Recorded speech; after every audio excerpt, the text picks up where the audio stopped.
Welcome, folks. Web3 sales interviews are an interesting thing. During a sales interview, you, as a sales guy or a BD person, you have a great ability to demonstrate your selling skills by selling yourself to the company that you applied for. Because the way that you sell yourself in the call, the way that you approach, the quality of questions and research that you do on the company is going to demonstrate to your hiring managers what kind of a salesperson you would be when you start selling for them. So here I decided to share with you 9 the most popular and the most important questions that your sales managers or founders or whatever are gonna ask you if you're gonna interview inside of the company, with some of the examples how you should reply to them to get a very strong reply and make sure that they are satisfied, because this is the thing they are really looking for in those questions. So thing number one is going to be, why are you leaving? Why are you switching from Web 2 to Web 3? Now, this question is very simple. They are interested to see that you are not running away from something, that you are actually led by passion, that you want to join this thing because of XYZ, that you're not just interested to get a pay raise of another, I don't know, 10% from your previous company, or like because your old boss was a bad guy and then you're looking for a new for switch position. They want to see that you are motivated by a positive thing in front of you, like a carrot in front of you, instead of like being like something behind you that you're trying to run away from, because this indicates that if you're running away from something and if you're bullshitting your previous company, this means that when you will start leaving them, you will do the same for them. Second one, your biggest weakness.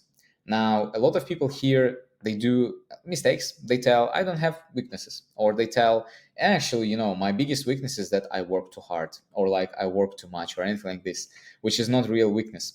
I've seen, it's okay, you can answer like that, but to get the super strong and powerful reply that would demonstrate that you have a very high emotional intelligence, you go and you share your real weakness, and you try to do this with a very speaking from your heart to get the biggest impact on the hiring person.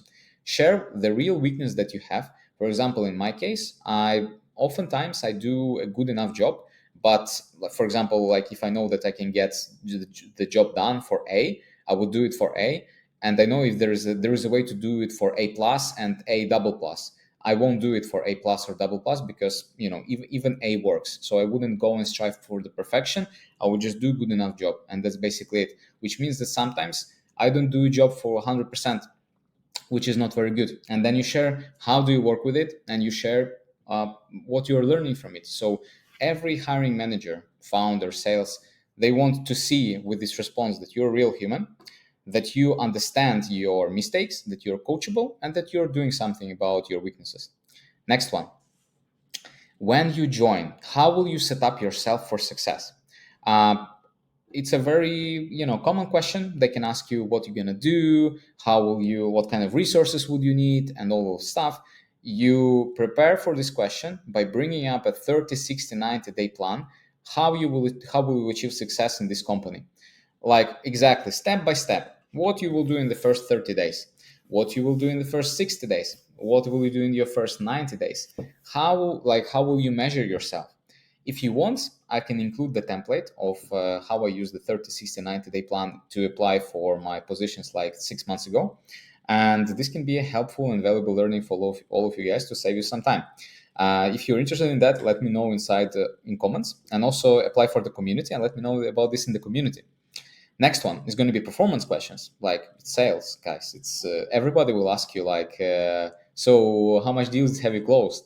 The deal size. Did you hit on quota and all those things? This means that in sales we're eventually like it actually doesn't matter how many things do we do, how many hours we spend at work.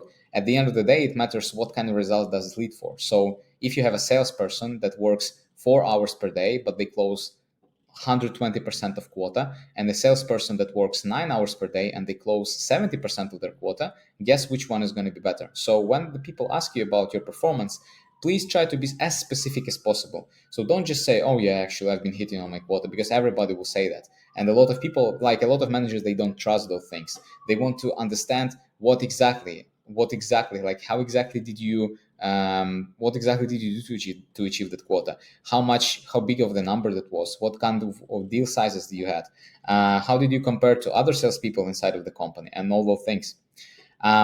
What achievements? Fifth question: what achievements are you proud in your career? So again, sales is results driven. You should, if you're a good salesperson, you would be knowing that out of your mind. If you start thinking and rambling, oh yeah, actually, I don't know, let me think, and blah blah blah, it's not gonna pass. You as a sales guy, you need to be motivated. You need to be very passionate and very results driven. So this top three or top one or a couple of successes should be on top of your mind. Your best month, your biggest deal ever closed, the hardest deal that you ever closed, anything like this. Um, so try to explain why it was important for you. Like, but they want to hear a story. How to generate pipelines? Question number 6. Explain them. What do you actually do? So how do you write messages? How do you approach people? Where do you find people? Prepare some templates. Explain your discover call process. Basically, tell about your whole sales cycle that you were doing in the previous company or that you like to do in a very simple step, so even a kid can understand. Because if you cannot explain this to somebody that is not in the context, this means that you don't understand it fully and you're not professional in it. Question number 7. So how would you describe your value of of our product or our service? This is the moment when you need to work. You need to prepare from for this question. Go to the website of the company that you work for, or talk with people that were working in that company before. Try to understand what do they sell, and then pitch it to them, but not like from a standpoint of different features. Pitch it in a way that would showcase the value for different personas. So for example, if you sell RPC services, or you sell audits or anything like this. So let's take RPC services. For developers, there's going to be value number 1. For solution architects, value number 2. For CTOs, there's going to be third value. For a VP of product, there's going to be fourth value. So you need to position the value of the product or service that company that you're interviewing for sells from different perspectives. This would allow your people, your future managers, to see that you actually understand how to sell, that you should lead through the value. And for different personas, this value would be different because different people have different priorities and they care about different things. So your pitch to a CEO cannot be as your pitch to developer. Now, tell me about the things like tell me about the case when things didn't go as planned. Question number 8. This is also very common thing because they want to understand how fast are you, how adaptable are you, your emotional intelligence, that you don't start blaming everybody else around you. That you say, yeah, so we were doing deal ABC, and actually I did this, and this led to consequences like this, which created like and make the client unhappy, that they wanted to cancel the contract, or for example that the deal was like they told us that they're not going to sign because of this, and I actually applied XYZ, and do. The worst thing that you can say is you can say, oh yeah, actually like my sales manager or my colleagues, they did XYZ, and because of this clients decided not to do it, and then I came in and I saved the whole situation, etc., etc. I mean, it's okay, but if you showcase that where you did bad, something bad that you didn't plan for happened, how did you get away from the situation, and what did you learn on it? Because this will show that you're coachable, that you're adaptable, and this kind of person will survive in the Web3 environment. That's like the main thing. Let's think about Web3. Situation changes every month, every month. Like in the beginning of this year, we are in a bull market. Second half of the year, I don't know, maybe we're going to hit the bear market again. So they need to understand that in any kind of environment they put you, you're going to do something about it and you're going to adapt.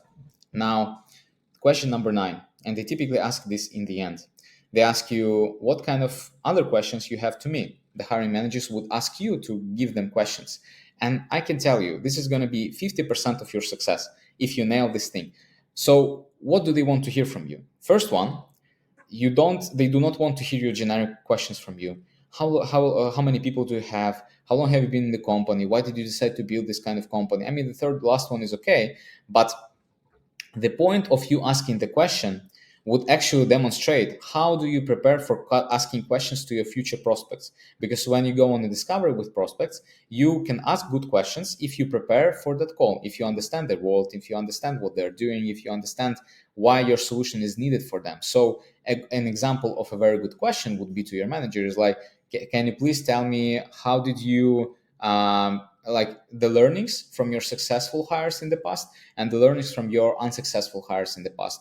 What did they do wrong that proved them to be, that they decided to get rid of them? That's the thing. Like, This is kind of the question that starts manager to think about it. You go outside of the box, you ask them a really good question, which you showcase that first you want to learn, that you want to be on the spot, and you want to understand what's important for your manager. It's not just about like how much money do you guys make, and etc., etc., etc. So the type of questions that you ask will get you actually 50% of your success. Ask interesting questions, create impact on the person that you're interviewing with, impress them, try to, it's artistic, like it really interviews like in sales. If you get this momentum that you can ask somebody a very good question, this can even change the course of the whole interview. Let's say, for example, if you're given an okay answers and then you ask five very good on the spot, on the point questions that are going to be like super, super specific, saying like, hey guys, I actually saw that the company, like you're in this space and there's a new startup, they just raised money like 24 million 5 days ago. How do you plan to adapt your model to go and counter that kind of competitor?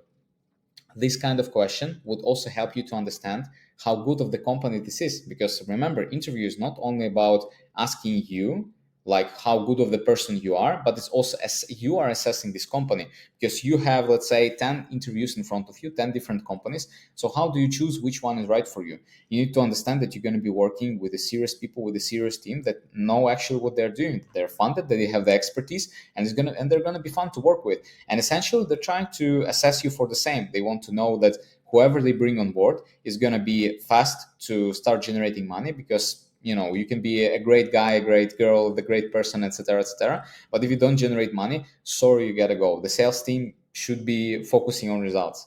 It's revenue driven, it's numbers driven, it's results driven. It's a lot of uncertainty. So you need to be resilient, you need to be coachable, you need to be bringing results, and a good person that doesn't bullshit other people, because that's like, if you start bullshitting your previous company or your coworkers or anybody like that you encountered in past, that's a red flag number one for everybody that's hiring for you right now. This means that you would continue doing this in your work, and people do not want to work like people like that. So this was a short comparison. Okay, maybe the video was a bit longer than I expected, but I hope that you guys got value here.